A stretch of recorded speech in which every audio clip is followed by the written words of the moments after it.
Melbourne, Victoria, Australia. The state known exclusively for its bipolar weather where changes through all four seasons in a matter of 24 hours. Melbourne is a city that holds approximately 4.8 million people, making it the second largest city in Australia by population behind Sydney.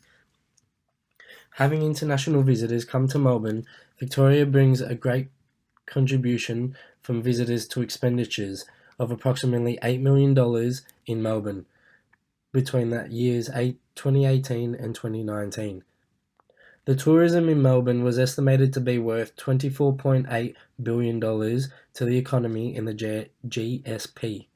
They also generated employment of approximately 214,500 between the years 2016 and 2017. Most of these jobs that these international visitors fulfilled mainly consisted of cafes, restaurants, and takeaway services. These jobs accounted for 29% of the tourism employment. This employment is also followed by other industries such as the retail trade, making for 16%, and the accommodation trade, making for not 14%. However, two large reasons due to the visitors coming to Melbourne are mainly because we are globally known for up until this year as being the most livable city in the world for the last 7 years, as we were just recently dethroned by Vienna in Austria. The second reason is Melbourne is also known as Australia's and the world's sporting city. Melbourne plays host to some of the biggest sports in Australia around the globe. Some of these sports include AFL, soccer, cricket, tennis, rugby, and many others. However, one of the greatest honours that we hold is playing host to the Formula One Grand Prix in Melbourne. The Melbourne hosts the Grand Prix every year, holding the first race of the Formula One calendar. Having Melbourne keep and host this event is a great honour to have. Not only does it bring fans and visitors from all over the world, it also helps to contribute to the economy. This year in 2019, 324,000 people attended the event. It also hosts jobs that were used during the event, hosting for 4,700 full-time employment jobs, and it also contributed $1.8 billion to the Victorian economy during 2018. Close to almost 1 million people watched the event over on TV, and there was over $130 million of payments made to employees and suppliers through the event in 2018. This Grand Prix is an honour to host, and we hope to hold it for the next 5 years and forth.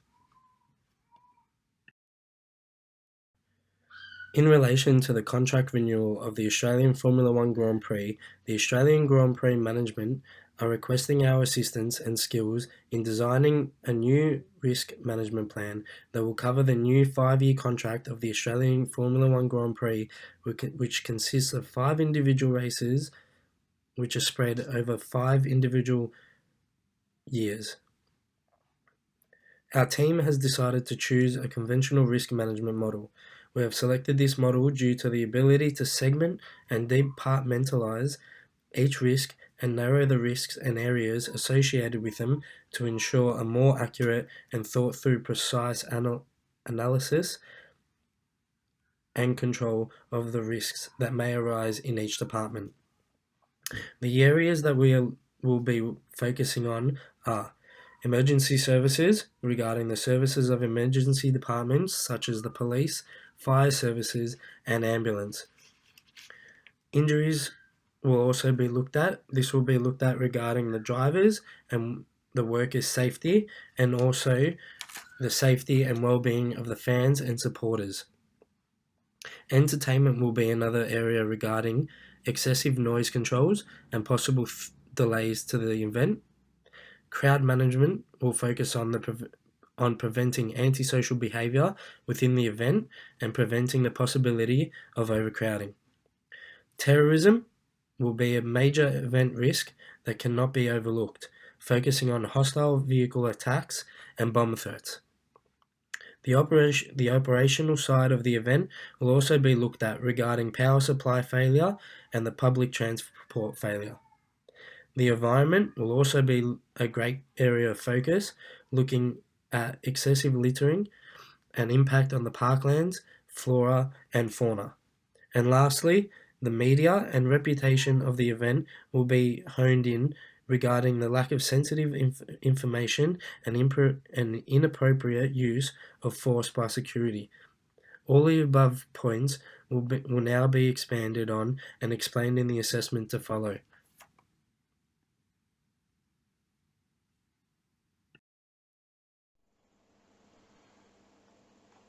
With our extensive risk assessment conducted within our team for the Australian Formula One Grand Prix event for the continual 5-year contract extension, we came up with 36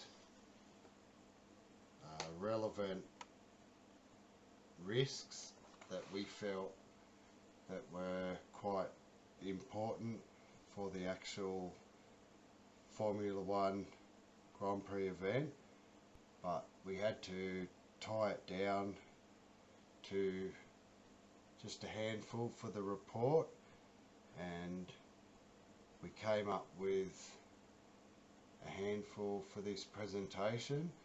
So coming to the first one, which comes to emergency services. So the risk is lost persons during the event. The causes will be due to large crowds, noisy event area. The consequence could cause panic and personal injury.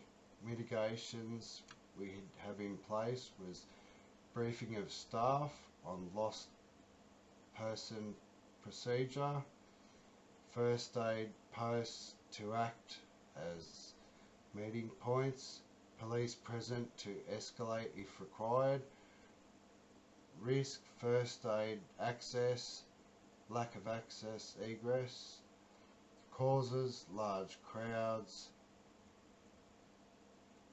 congestion, consequence, delayed medical action, adverse media, mitigations, plan, access pathways, roaming first aid teams, security to assist through crowd if required.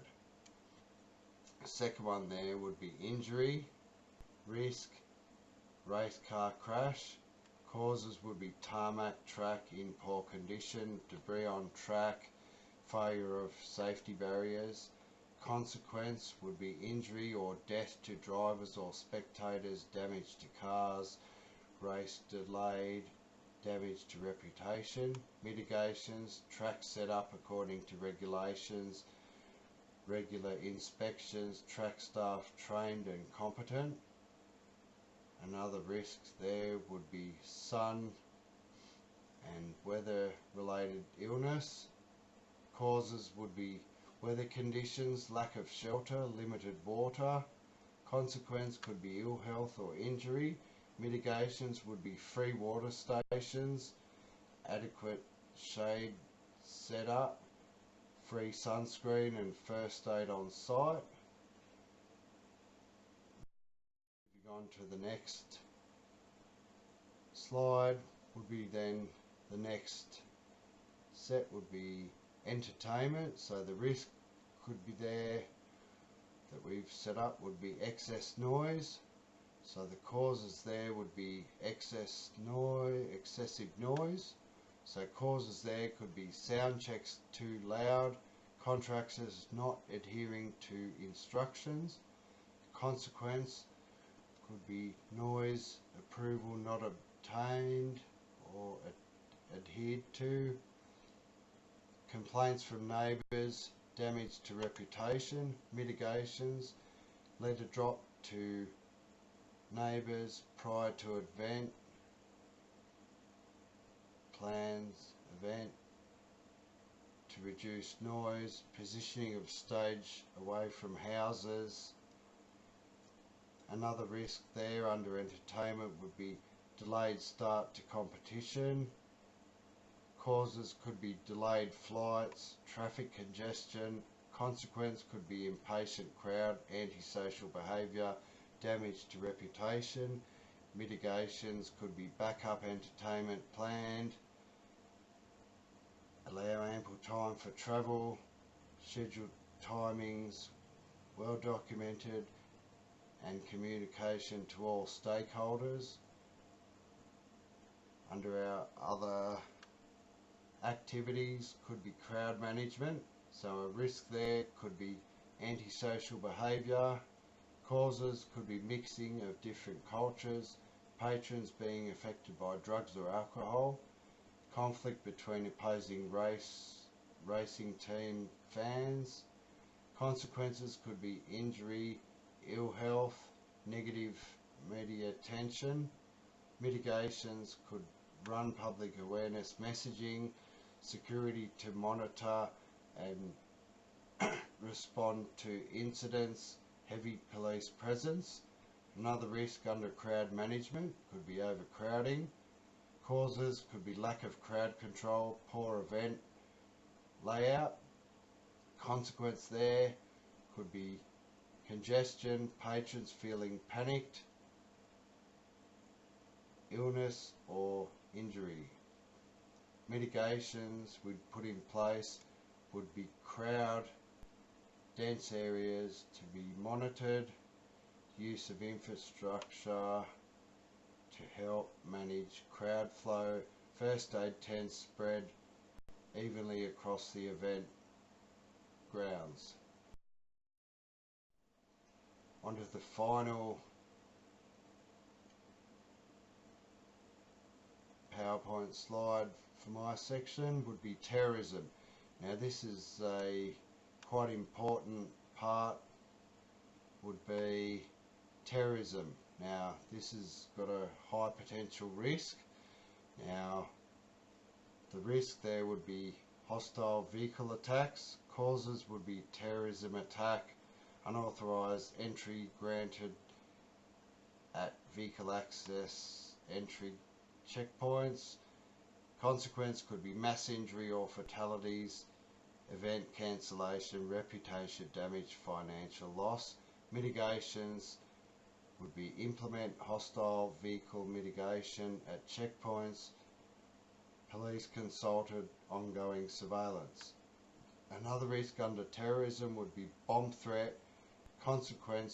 Causes would be a hoax or intent to panic. Consequence would be panic, event delays or adverse media. Mitigations would be notifying of all emergency services, staff to be briefed on procedures to be in place, and implementation on a bomb threat checklist. The final activity would be operational, and the risk there would be power supply failure. Causes would be equipment not checked prior to use, fuel runs out. Consequence there would be the event interrupted or delayed. Complaints, antisocial behaviour. Mitigations, engage reputable contractors, reactive maintenance plans in place, backup power provided. Another risk there under operational would be public transport failures. Causes could be the weekend schedule, reduced services, patrons not being aware of the transport options. Consequences could be delays in arriving or departing, disgruntled patrons or antisocial behaviour. Mitigations could be working with the public transit authority to plan additional services for weekends or advertise the options available. And that brings me to conclusion of this slide, and moving on to the next section.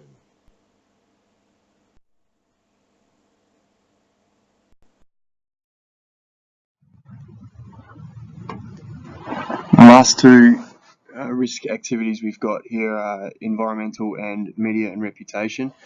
Under environmental, we've highlighted two of the major risks involved. First one is excess litter, with causes being patrons and also due to lack of rubbish bins. The consequence, environmental impact, event area untidy and attracting negative media. And the mitigations we put in place here are adequate types and numbers of bins in appropriate locations, clean-up teams to be employed during and post-event. The second risk under environmental is impact on parkland, flora and fauna, with causes being large crowds, vehicle movement, spilling of oils or fuel. The consequences here, damage to gardens, grassed areas, fuel oil leaking into lake or ground, and injury to fauna or habitat. Mitigations are consult parks and wildlife prior to and during the event, utilise barricading, replace any damaged gardens or grass to original condition post-event, and spill kits in high-risk areas, with having a ranger on call to help deal with any injured animals during the event. Under media and reputation, the first risk we've got listed here is leak of sensitive information, with causes staff not properly being briefed on what information is to be released to the media. Consequence, reputational damage, negative media and complaints. Mitigations, ensure all staff and contractors are familiar with levels of confidentiality, statements to come from management only after consultation with media team. The second risk under media and reputation is inappropriate use of force by security, with the causes of inadequate training, staff not briefed on standards, and their roles and responsibilities. Consequence is reputational damage, injury, adverse media, and possible litigation. The mitigations here, staff to be briefed regularly, with staff to undertake conflict resolution training, screening of security contractors to take place prior to engagement.